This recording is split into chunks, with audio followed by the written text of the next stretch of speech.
Israel में बड़ी tension फैल गई है। इजराइल में ईरान का एक जासूस पकड़ा गया है और उसने ईरान को ऐसी खुफिया जानकारी लीक कर दी है जिससे नेतन्याहू का वार प्लान बिगड़ सकता है।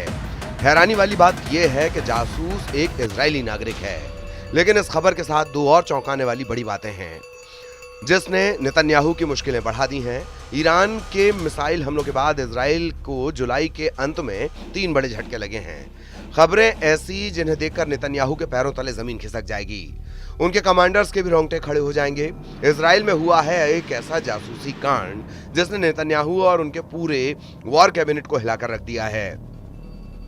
ईरान के एक जासूस ने इजराइल का सबसे बड़ा सीक्रेट लीक कर दिया है। इसके अलावा 2 खबरें ऐसी जिसके मुताबिक इजराइल की सेना और उनकी खुफिया एजेंसी मोसाद में इमरजेंसी के हालात बन गए हैं और अब इजराइल तलाश कर रहा है कि सेना में हैं कितने गद्दार। नेतन्याहू को परेशान करने वाली सबसे बड़ी खबर, ईरान में जन्मे एक इजरायली नागरिक ने नेतन्याहू को धोखा दिया है। उसने खामेनेई के कमांडर्स तक इजराइल की खुफिया जानकारी लीक कर दी है। ईरान को इजराइल के बड़े वॉर प्लान का सीक्रेट पता चल गया है। सवाल है कि क्या नेतन्याहू ने अपने आस्तीन में सांप पाले हुए हैं और मोसाद उनको पकड़ने में पूरी तरह फेल साबित हो रहा है। दूसरी बड़ी खबर, नेतन्याहू की सबसे खतरनाक फोर्स में एक नहाल ब्रिगेड के 4 सैनिकों ने गजा में लड़ने से इनकार कर दिया है और उसके बाद इजराइल की सेना को उन्हें बर्खास्त करना पड़ा है।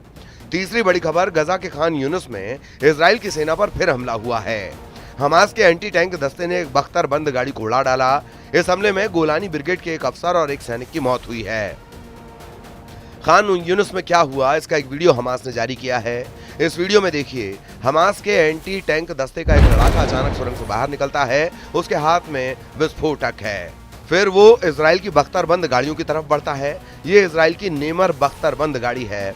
हमास का लड़ाका विस्फोटक को एक्टिवेट करता है और फिर उसे नेमर के खुले हुए हैच पर डाल देता है।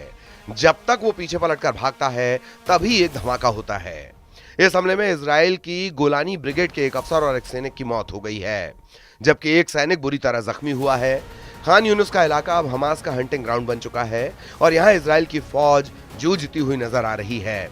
आगे की खबर तो नेतन्याहू को और ज्यादा परेशान कर देगी, क्योंकि इजराइल के एक नागरिक ने नेतन्याहू के वार प्लान में पलीता लगा दिया है और इसे मोसाद और नेतन्याहू के युद्ध की तैयारियों के लिहाज से बहुत बड़ा झटका माना जा रहा है। इजराइल में ईरान का जासूस पकड़ा गया है जो इजराइल का ही नागरिक है, लेकिन इसकी पहचान गुप्त रखी जा रही है। इजराइल की मीडिया में छपी खबर के मुताबिक ईरान के इस जासूस ने तेहरान में ये जानकारी मई 2025 में ही पहुंचा दी थी कि इजराइल ईरान पर हमला करने वाला है। ईरान के इस जासूस ने तेहरान में बताया कि इजराइल परमाणु अड्डों पर कमांडो ऑपरेशन की भी तैयारी कर रहा है। ईरान के इस जासूस ने बताया कि इजराइल के ड्रोन अजरबैजान के रास्ते ईरान पर हमला कर रहे हैं। ईरान के इस जासूस ने बताया कि जब 1 अक्टूबर 2024 को इजराइल पर मिसाइल फायर की गई तो उसका टारगेट इजराइल का खुफिया मिलिट्री बेस नेवातिम भी बना था। ईरान के इस जासूस ने बताया कि एक सैनिक इजराइल को खुफिया जानकारी दे रहा है, यानी ईरान में मोसाद नेटवर्क को भी इस ईरानी जासूस ने एक्सपोज कर दिया। इजराइल का यह नागरिक ईरान में पैदा हुआ था और 1999 में इजराइल आकर बस गया था, लेकिन 10 साल बाद उसका फिर से ईरान से संपर्क शुरू हो गया और तुर्की यात्रा के दौरान वो ईरान के जासूसों के संपर्क में आया और वहीं से इस जासूसी कांड की शुरुआत हुई।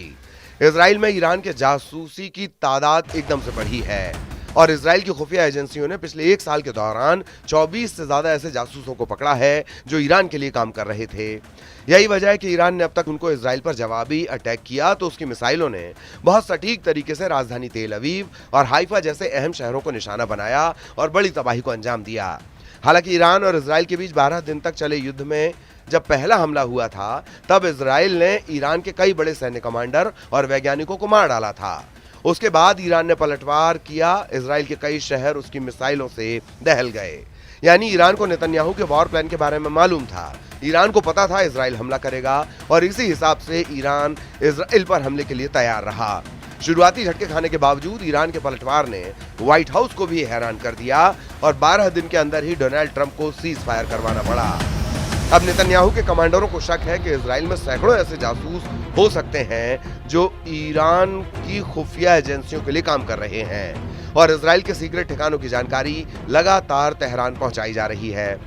यह ऐसा मोर्चा है जो दीमक से लड़ने की तरह है और ये जंग आसान नहीं, क्योंकि इजराइल में ईरान के जासूसी नेटवर्क की पैठ अंदर तक नजर आने लगी है। नेतन्याहू को इस वक्त न सिर्फ जासूसों से लड़ना पड़ रहा है, बल्कि अब इजराइल पर गद्दारों का भी डबल अटैक हुआ है। गद्दार ऐसे जो गजा में चल रहे युद्ध को बीच में छोड़कर भाग रहे हैं। गजा के फ्रंट से कई ऐसी खबरें जो या तो नहीं आ रही हैं या तो बहुत देर से आ रही हैं। इजराइल का गजा ऑपरेशन खटाई में पड़ता नजर आ रहा है। इजराइल के सैनिकों को लेकर एक ऐसी रिपोर्ट है जिसने नेतन्याहू के सभी कमांडर्स को बेचैन कर दिया है। 650 दिनों के युद्ध में नेतन्याहू के जनरल इतने बेबस कभी नजर नहीं आए। इजराइल की सेना ने बताया कि उनकी नहाल ब्रिगेड के 3 सैनिकों को बर्खास्त कर दिया गया है, जबकि एक को सजा मिलना बाकी है। इन चारों सैनिकों ने युद्ध लड़ने से इनकार कर दिया था। ये चारों सैनिक इजराइल की नहाल ब्रिगेड में 931वीं बटालियन के बताए जा रहे हैं। इन्हें 7 से 12 दिन की जेल भी होगी। इजराइल के इन चारों सैनिकों ने गजा में इसलिए लड़ने से मना कर दिया क्योंकि इनके मुताबिक वहां डीप इंटरनल क्राइसिस यानी गहरा आंतरिक संकट है। कमांडरों का हुक्म न मानने पर चारों को फौरन जेल भेज दिया गया। इजराइल के इन सैनिकों ने बताया कि उनके कई साथी इस युद्ध में मारे गए हैं और वो भयावह हालात से गुजरे हैं। इनको मनोचिकित्सक के पास भी भेजा गया। उनको डॉक्टर ने फिट करार दिया, लेकिन चारों सैनिकों ने कहा कि वो किसी कीमत पर युद्ध में शामिल नहीं होंगे। इसके बाद चारों पर कानूनी कार्रवाई शुरू की गई है। सवाल है कि इजराइल की सेना में अनुशासन क्यों टूट रहा है। सवाल है कि इजराइल की सेना युद्ध से पीछे क्यों हट रही है। सवाल है कि जिस युद्ध को 650 दिनों से ज्यादा हो चुके हैं, उसमें क्या इजरायली सैनिक अब हमास के सामने कमजोर साबित हो रहे हैं। ये बड़ा सवाल है कि गजा के युद्ध में क्या इजराइल फंस चुका है, क्योंकि पूरे गजा को समतल करने और हमास की लीडरशिप को खत्म करने के बावजूद वो अभी तक उसके लड़ाकों को पूरी तरह से काबू में नहीं कर पाया है।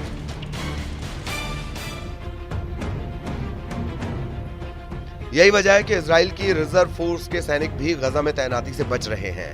इजराइल के सैनिकों में आत्महत्या की घटनाएं तेजी से बढ़ी हैं। पिछले कुछ हफ्तों में इजराइल के 4 सैनिकों की मौत की वजह आत्महत्या रही, ऐसी आशंका जाहिर की गई है। इस युद्ध की शुरुआत से अब तक 19 सैनिक अपनी जान दे चुके हैं, जबकि गजा के ग्राउंड ऑपरेशन में अब तक 459 सैनिकों की जान जा चुकी है। इजराइल की सेना के लिए जून महीने के बाद जुलाई का महीना भी बहुत खूनी साबित हुआ है। जून और जुलाई के दौरान इजरायली सेना पर ऐसे ऐसे हमले हुए हैं जो इजराइल की हर ब्रिगेड के दिल में खौफ भर चुके हैं। फिर चाहे वो नहाल ब्रिगेड हो, गोलानी ब्रिगेड हो या फिर गिवाती ब्रिगेड। इजराइल के मीडिया में जून के आखिरी हफ्ते में उन 7 सैनिकों की तस्वीरें छपी थीं जिनकी खान यूनिस में हुए हमले में मौत हुई थी। तब वो भी एक बख्तर बंद गाड़ी में थे। दोपहर का वक्त था। हमास के एंटी टैंक दस्ते ने इजरायली सैनिकों को ट्रैक किया और फिर एक लड़ाका बारूदी सुरंग लेकर उनकी बख्तर बंद गाड़ी की तरफ बढ़ा। उसने करीब पहुंचकर बख्तर बंद गाड़ी में एक विस्फोटक डाला। इसके बाद वहां हुए धमाके ने सब कुछ तबाह कर डाला। धमाके में मरने वालों में सभी इजरायली सैनिक 21 वर्ष से कम उम्र के थे। इसीलिए जून महीने का आखिरी मंगलवार था जिसे नेतन्याहू के लिए काला मंगलवार कहा गया। हमास के इस तरह के हमलों ने इजरायली सेना के पावर सेंटर में तहलका मचा दिया है। ऐसे हमले लगातार तेज हो रहे हैं। कोशिश है कि नेतन्याहू की फौज में नया डर पैदा किया जा सके। ऐसे धमाकों में न सिर्फ इजराइल का टैंक फट रहा है, बल्कि इजरायली सेना की ताकत वाली छवि भी चकनाचूर हो रही है। अब तक गजा में इजराइल की बमबारी से 59,000 लोग मारे जा चुके हैं। इजराइल का दावा है कि इसमें 20,000 हमास के लड़ाके थे। वहीं गजा में ऑपरेशन के दौरान इजराइल के अब तक 459 सैनिक मारे जा चुके हैं।